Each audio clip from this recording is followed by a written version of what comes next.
Now, Manchester United co-owner Sir Jim Ratcliffe has given a massive show of support for Ruben Amorim.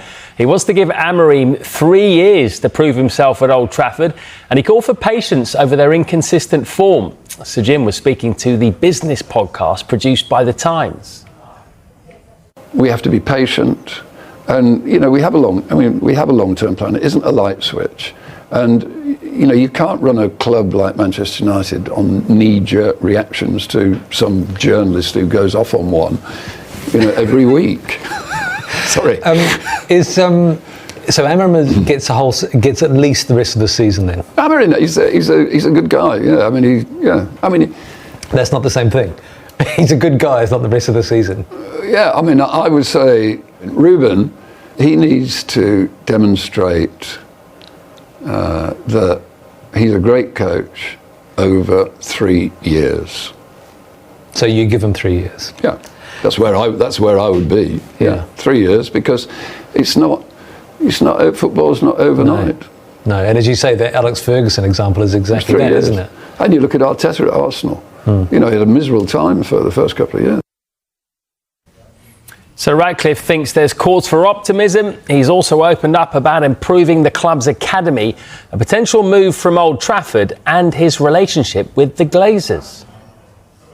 It's more about, and it should be about, relationships. If you have a joint, it's not really a joint venture, but it's a partnership, then it should be about relationships, not about a legal agreement. So if they turn around tomorrow and say, listen, we want to sack Ruben Amorim, what happens then? It's not going to happen.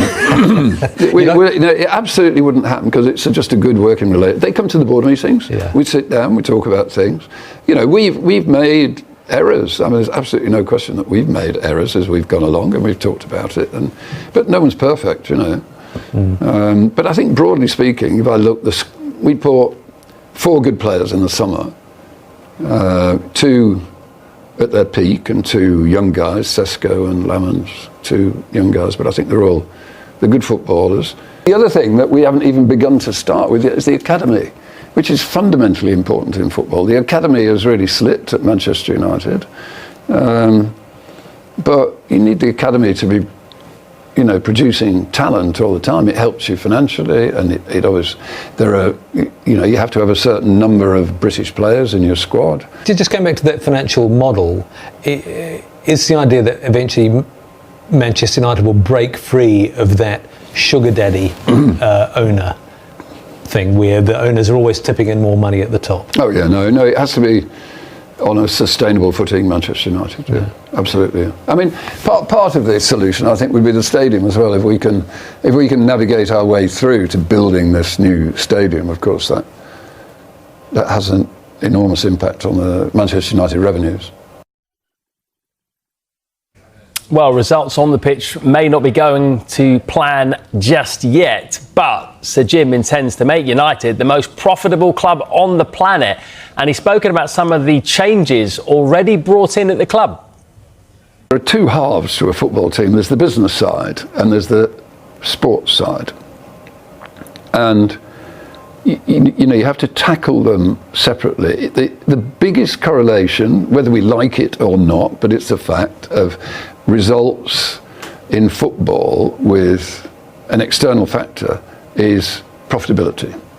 The more cash you've got, the better squad you can build. And at the end of the day, it's like, the better your Formula 1 car, the quicker you go, the better your squad, the better your football should be, in principle.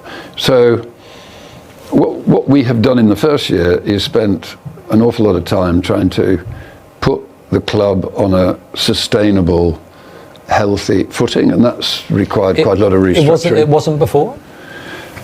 No, the costs were out of the costs were too high, and it's a combination of the costs and the management structure and the quality of the management and the people within it and all that. There are some fantastic people at Manchester United, but there was a level of mediocrity as well in there, which had crept in over the years, and it'd become bloated.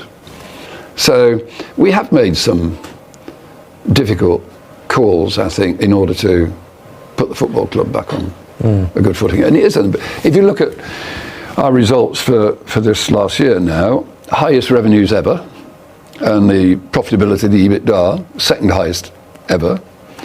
And we're not seeing all the benefits of the restructuring that we've done in this year's results. So revenues were good because we've got a great partnership with Adidas and Snapdragon, and we reached, and that, remember, second highest EBITDA, highest revenue, without being in the Champions League. We were not in the Champions League last year. We did get to the final of the Europa Cup final, obviously, and that was quite remunerative. But those numbers will get better.